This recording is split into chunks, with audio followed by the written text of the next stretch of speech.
Alô, bom dia, você está no canal Professor Belém neste abençoado domingo, dia 14 de novembro de 2021. Sejam todos bem-vindos. No vídeo de ontem eu falava sobre a guerra entre Vladimir Putin da Rússia e os globalistas da Europa, principalmente. E muitos amigos me escreveram perguntando se eu de fato sugeria isso, que Vladimir Putin ou a Rússia iniciavam uma guerra contra os globalistas. Seria uma guerra entre comunistas e globalistas? Não exatamente isso, mas sim, já começou uma guerra entre Rússia e Europa, podem apostar nisso. Não estou me referindo a uma guerra tal como a entendíamos no passado, bombas para cá, bombas para lá. Por enquanto é mais uma guerra comercial, uma guerra cibernética também, e uma guerra de provocações entre OTAN e Rússia através de exercícios militares. A OTAN provoca a Rússia fazendo exercícios no Mar Negro e a Rússia provoca a OTAN mandando bombardeiros para a região do Cazaquistão ou então muito próximos à fronteira com a Ucrânia, entre outras cocitas más. O fato é que há sim um clima muito tenso hoje e a Rússia, acreditem, está prontinha para criar o maior reboliço dentro da Europa. Isso através de seu poder comercial por conta do gás da Gazprom. Um exemplo claro de como está o clima e como poderá ficar daqui para frente vem da Moldávia. Antigamente nós brincávamos aqui no Sul a respeito da importância do estado de Santa Catarina. Perguntava-se, afinal, para que serve Santa Catarina? Ora, serve para separar o Rio Grande do Sul do Paraná. Claro que era uma brincadeira de mau gosto, Santa Catarina é muito mais do que isso. Mas em relação à Moldávia, a brincadeira se aplica assim muito bem. Afinal, para que serve a Moldávia? Bem, se buscarmos no mapa, veremos que a Moldávia serve exatamente para separar a Ucrânia da Romênia. A Moldávia encontra-se aqui a oeste da Ucrânia e a leste da Romênia. Ela está exatamente aqui fazendo o papel de biombo, ou melhor, separando a Romênia da Ucrânia. Claro que é brincadeira, mas mais ao leste temos a poderosa Rússia. Bem, o que está acontecendo na Moldávia serve, como disse, para entendermos o que acontecerá em toda a Europa. A Moldávia está sendo pressionada pela Rússia, tal como todo o continente europeu acabará sendo pressionado logo mais pela mesma Rússia. Explico, ou melhor, tentarei explicar de um modo mais ou menos didático. Numa matéria publicada pela UOL.com no dia 8 de junho de 2019, líamos o seguinte: Moscou, 8 de junho. O presidente da Moldávia, Igor Dodon, empossou neste sábado, estou aqui em 2019, empossou neste sábado o novo gabinete de ministros comandado pela líder da oposição, Maia Sandu, depois que a dirigente foi eleita hoje como primeira-ministra. O governo, presta atenção, o governo foi formado pelo Partido Socialista Moldávio, que apoia o presidente, e o Bloco Pró-Europa Acum, o Bloco Acum que é pró-Europa, ou seja, pró-globalistas, pró-Ocidente, como queiram. Segundo informaram as agências russas na capital Chisinau, a capital da Moldávia, Chisinau. Já o Partido Democrático da Moldávia, PDM, não participou da sessão e exigiu a renúncia do presidente Dodon, a quem acusou ter traído os interesses do próprio povo. Ou seja, uma disputa interna colocou lideranças políticas pró-russas contra lideranças políticas pró-Europa. Mas, seja como for, assumia então a primeira-ministra com este viés pró-socialista, pois é, interessante, né? Pró-socialista e pró-Europa. Bom, isso no dia 8 de junho de 2019. Já no dia 30 de setembro de 2021, o Euronews trazia outra matéria sobre a Moldávia, com o título Primeira-Ministra da Moldávia diz: temos uma energia renovada para combater a corrupção. O novo governo pró-Ocidente ou pró-ocidental, leia-se pró-Europa ou entenda-se pró-globalismo, da Moldávia, quer fazer reformas e aproximar-se da União Europeia.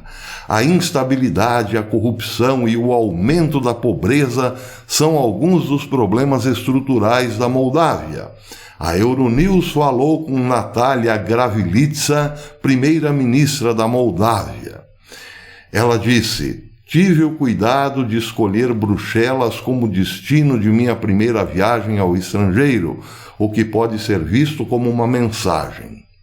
Então pergunta a Euronews: qual é a mensagem que a senhora estaria dando para a União Europeia? Ela responde: a nossa mensagem é que a Moldávia tem uma energia renovada. Vejam só, a nossa mensagem é que a Moldávia tem uma energia renovada, e isto no dia 30 de setembro de 2021, muito tempo depois de tomar posse. A Moldávia tem uma energia renovada, mas ela está se referindo ao, digamos assim, interesse ou motivação pessoal do governo, e não de energia propriamente. Já veremos a diferença entre as duas coisas. Uma energia renovada, um entusiasmo renovado para combater a corrupção, para melhorar as instituições, para garantir o Estado de Direito, para assegurar a estabilidade econômica e o crescimento econômico. Ou seja, por garantir que nos aproximaremos dos valores europeus, das normas europeias e do modo de vida europeu. Bom, nós conhecemos muito bem o efeito político desse tipo de discurso. Temos que combater a corrupção, a miséria. Aliás, o PT chegou ao poder exatamente com esse discurso. Precisamos combater a corrupção porque ela gera miséria. Uma vez no poder, bem, eles combateram ao contrário, fortaleceram a corrupção em todos os níveis da vida pública. Pois é, a Moldávia parte com esse mesmo discurso para uma união com a Europa que não consegue resolver os problemas sociais do continente. É muito parecida a forma, o modus operandi. Uma vez que os socialistas chegam ao poder, eles fazem o contrário, eles não combatem a corrupção, mas a fortalecem e a tornam mais operável, por assim dizer. Pode ser exatamente esse o rumo que a Moldávia tomou desde 2019. Mas temos mais, porque a Moldávia, uma vez que se uniu à União Europeia, arrumou um inimigo de peso. Agora vem a parte que interessa a Rússia, ou que envolve diretamente a Rússia na história. Uma matéria publicada hoje na Eurasia Review, cujo título é Como a Rússia armou o transporte de gás para a Moldávia, diz o seguinte: analistas dizem que a Rússia garantiu que a Moldávia permaneça em sua órbita econômica, apesar de seu novo governo pró-europeu, após pressionar Chisinau, a capital da Moldávia, a assinar um contrato de gás de 5 anos. O vice-primeiro-ministro da Moldávia, Andrei Spinu, disse que os preços cairiam imediatamente para quase metade dos $790 americanos por 1.000 metros cúbicos que o país está pagando agora. A Moldávia chegava a pagar pouco mais de $400 por 1.000 metros cúbicos de gás para a Rússia, antes do governo ser pró-Europa. Pois é, acontece que a Rússia acabou subindo, elevando muito o preço do gás. Melhor ainda, a Rússia não só elevou o preço do gás, como antes disso, fechou a torneira do gás para a Moldávia, que dizia estar vivendo um novo período de amor e romance com a União Europeia. Entenderam? Primeiro, sobe ao poder uma ministra alinhada com a União Europeia e sua agenda globalista.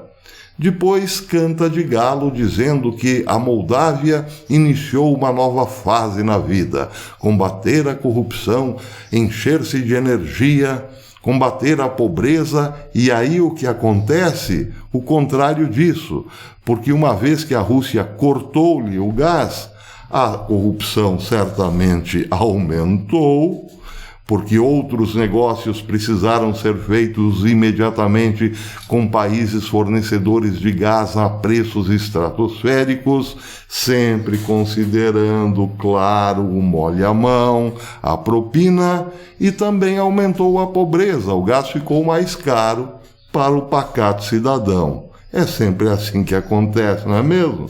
Pois é, os grandes brigam e os pequenos é que sofrem. Mas vejam como continua essa história.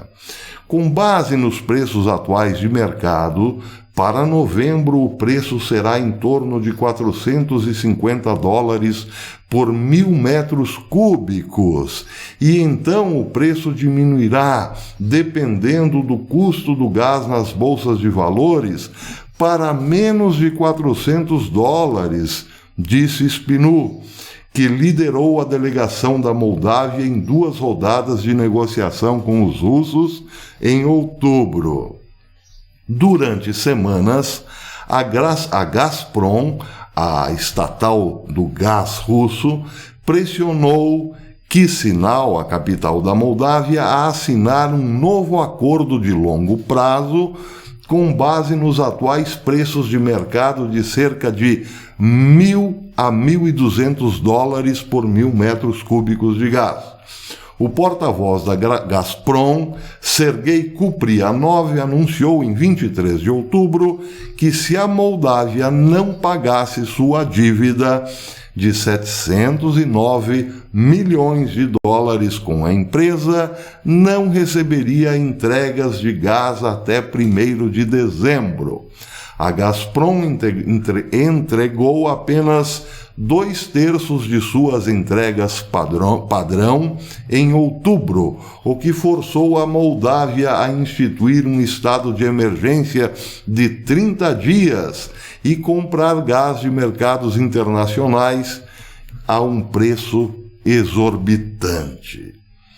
O alto representante da União Europeia continua dizendo à Eurasia Review, Josep Borrell, criticou as tentativas da Gazprom de exercer pressão política sobre a Moldávia em troca da redução dos preços, advertindo que o gás não pode ser usado como arma geopolítica. É mesmo?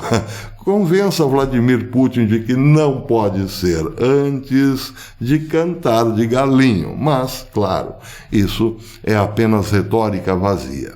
Segue a Eurásia dizendo: embora o negócio atual de $450 pareça ser melhor do que a taxa de mercado atual, é ainda o dobro do preço médio de importação de $270 que a Moldávia pagou à Rússia na última década. Entenderam? A Moldávia pagava a bagatela de $250 por 1.000 metros cúbicos de gás para a Rússia antes de aventurar-se num namoro pró-Europa, num namoro com o globalismo. Agora, pagará mais de $400 e ainda achará barato. Quer dizer, mais de $400 se pagar as dívidas que tem com a estatal russa e ainda for dócil politicamente para com o Kremlin. Entenderam? Senão, o preço poderá passar dos $700 e chegar a $1.000 ou $1.200 o metro cúbico, que é o que o mercado internacional oferece à Moldávia. Ou seja, os globalistas oferecem um preço altíssimo para o gás, que era praticamente de graça quando vinha da Rússia. Essa brincadeira não terminará bem, não para a Moldávia apenas, mas para a Europa, porque Vladimir Putin, sim, num determinado momento, cortará o gás para a Europa, a menos que essa pague um preço exorbitante, ou seja, o preço do mercado global, que abastece a Moldávia, por exemplo.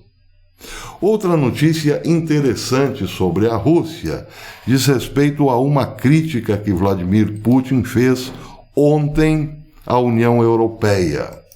Ele disse o seguinte: os países europeus, isso em relação à crise de imigrantes que acontece não só na fronteira da Bielorrússia com a Polônia, mas também em outras localidades da Europa. Ele disse: os países europeus são culpados pela situação com os migrantes na fronteira bielorrussa-polonesa, ou bielo-polonesa, por razões políticas, militares e econômicas. Ele enfatizou também que Moscou não tem nada a ver com a crise da fronteira, mas ele vinculou as acusações levantadas contra o governo russo ao desejo de culpar os outros.